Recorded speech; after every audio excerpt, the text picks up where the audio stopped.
Hello, and welcome to Peaceful Soul. I'm truly glad you've taken a few minutes to sit down with me today.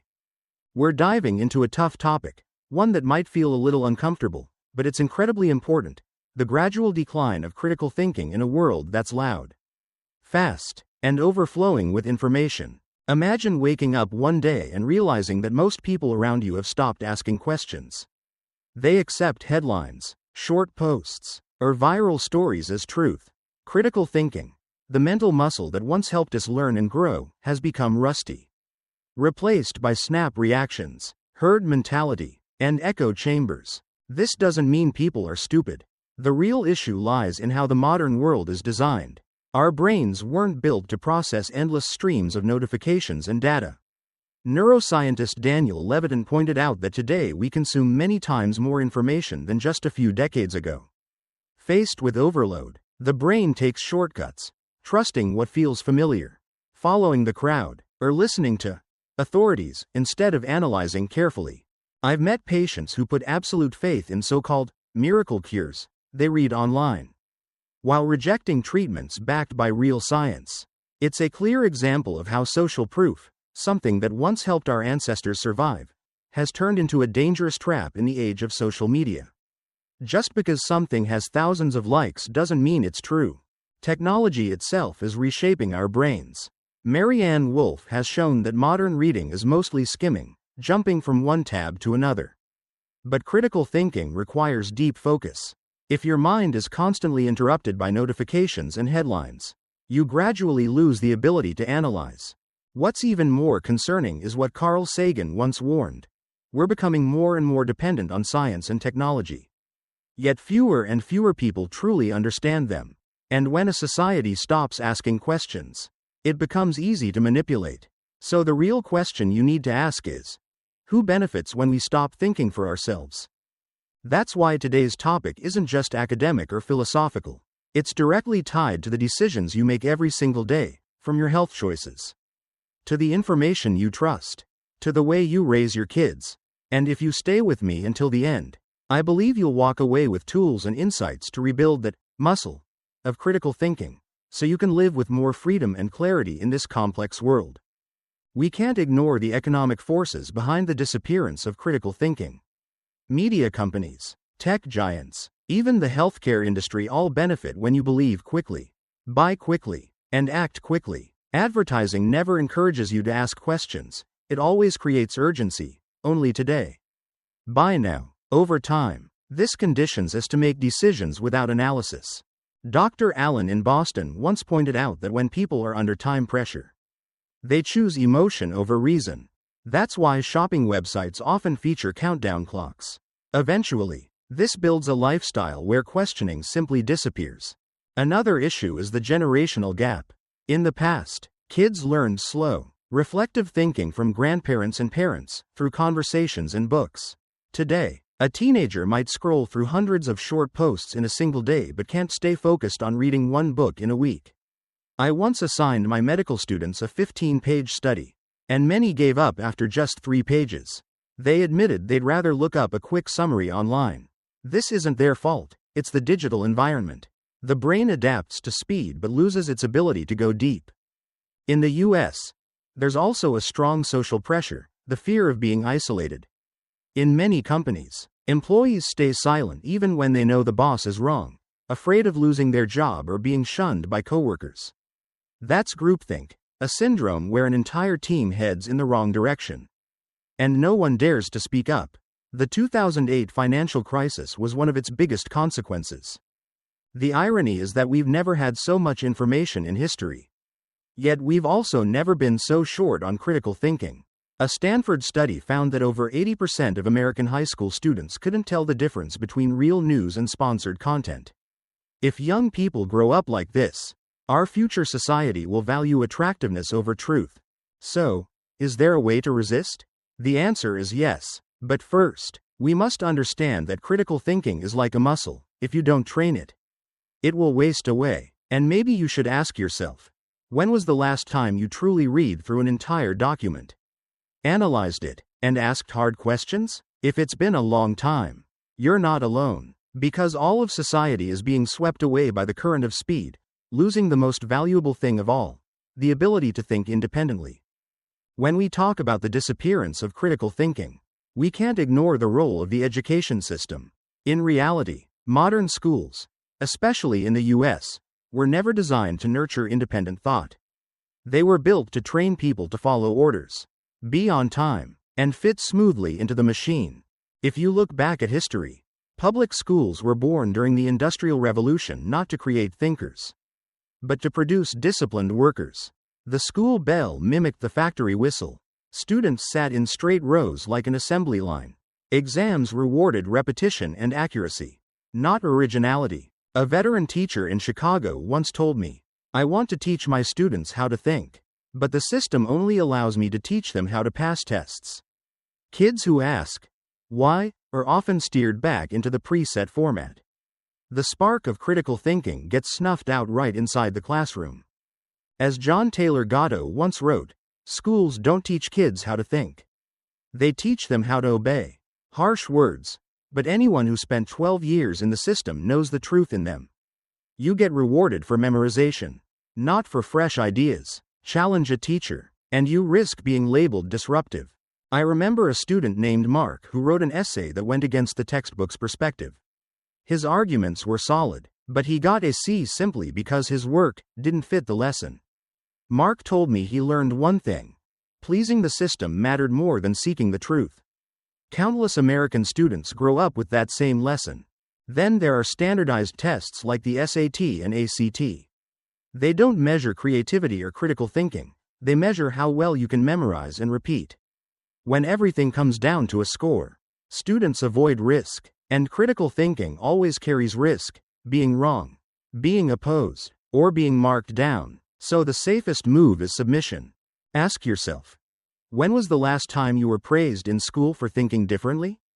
For most of us, the answer is rarely, maybe never. And so, by the time we enter the real world, many of us aren't used to asking questions, because we were trained from childhood that compliance is safer than dissent. I don't believe teachers deliberately crush critical thinking. In fact, many want to encourage it. But the system itself, with its obsession over grades and standardized benchmarks, turns them into timekeepers of a machine rather than cultivators of minds. Back in medical training, I was once warned, if you only follow protocols without asking why, you'll end up a technician, not a doctor. I believe the same holds true for society. If we only follow and repeat, we stop being free individuals and become mere cogs in the machine. And that is the tragedy of modern education. Instead of cultivating critical thinking, it quietly erases it. A society built on obedience pays the price in stifled creativity, suppressed freedom, and ultimately, a culture that stagnates and becomes easy to manipulate. Have you ever picked up your phone just to check notifications, only to realize an hour later you've been scrolling through Facebook, Instagram, or TikTok? You look up, exhausted, not even remembering what you just watched. That's not your fault. It's by design. Tech companies spend billions to keep you hooked. They know exactly how your brain reacts to rewards, novelty, and the feeling of being seen. Social media connects us, but it's also one of the most sophisticated traps of our time. I've met countless teens struggling with anxiety and depression because of it. Take Emily, a 17-year-old from California. She used to be a cheerful, artsy kid. After 2 years glued to Instagram, she fell into endless comparison, extreme dieting, sleepless nights, and eventually depression. When I asked why she trusted those filtered images, she said, "Because all my friends do." That's how social media manipulates not just individuals but entire groups through peer pressure. Science explains why it works. Every like or comment releases dopamine, the brain's feel-good chemical.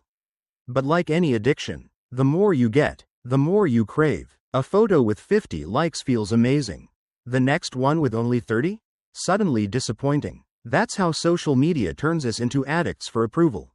Then there's misinformation. COVID-19 made that crystal clear. I saw parents in Texas and students in New York trusting Facebook rumors over CDC guidelines, sometimes even putting themselves in danger. Social media can spread truth, but it spreads lies thousands of times faster. Of course, it's not all bad. David, a 60-year-old cancer patient, found strength in a Facebook support group. The encouragement he received helped him stay strong during chemo. Used wisely, social media can be a lifeline. The trap is balance. Algorithms are built to keep you engaged. And nothing hooks you like outrage. Studies from Stanford and MIT found fake news spreads 6 times faster than real news. And when you see the same story repeated over and over, your brain starts to accept it, even if you knew it was false at first.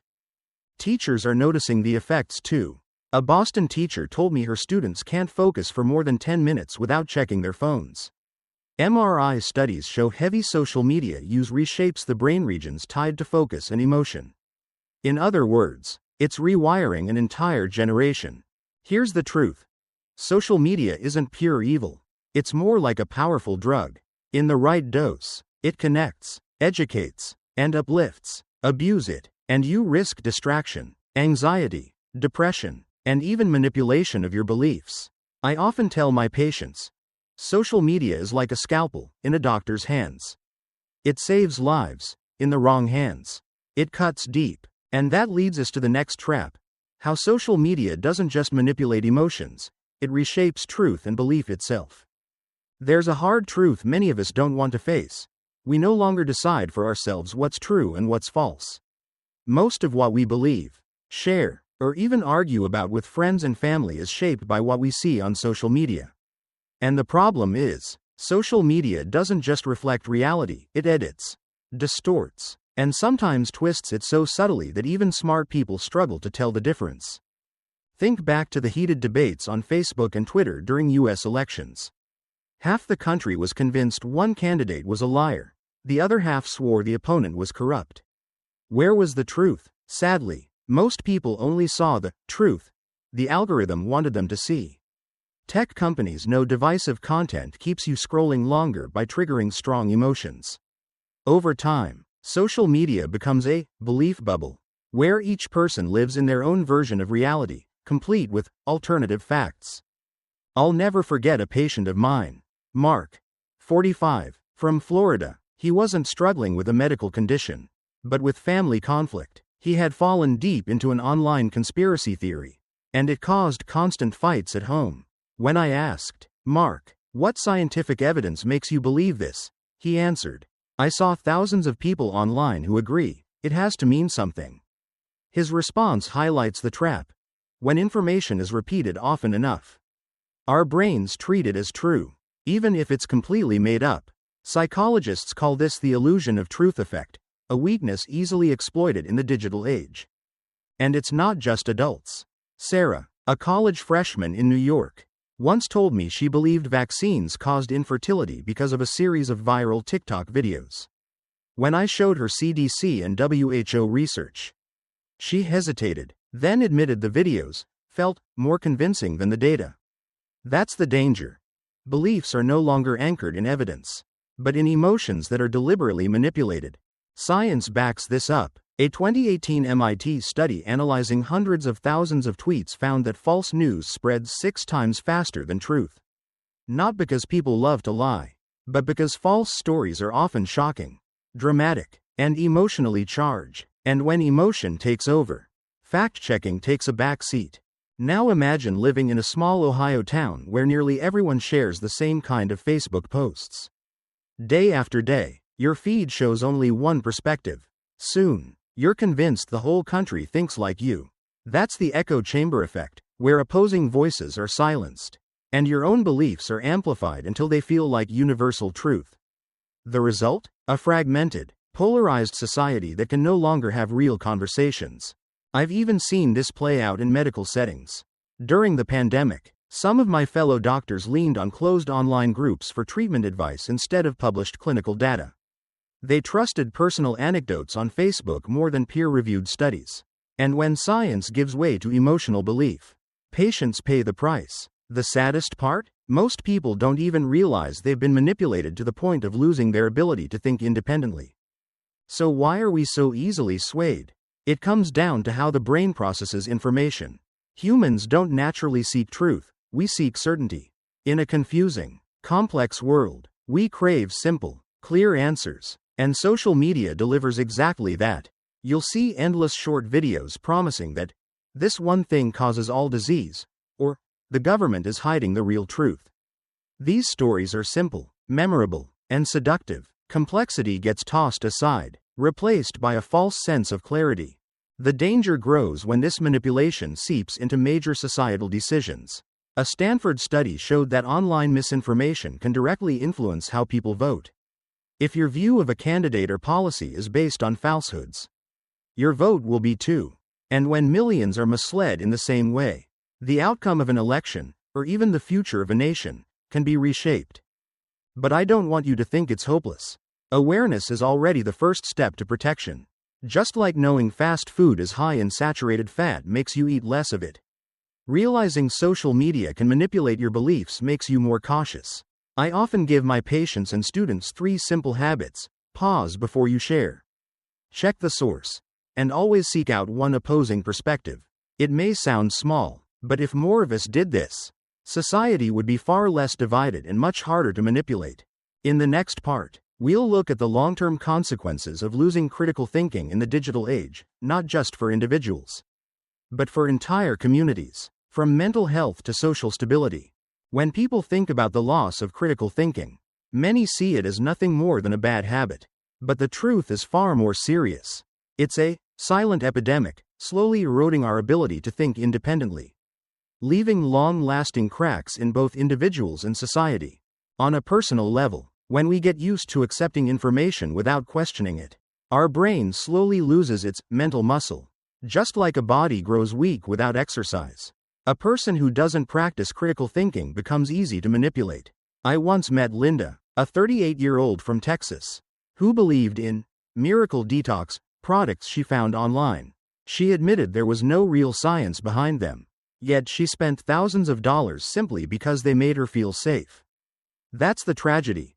When emotion replaces reason, our decisions can turn dangerous.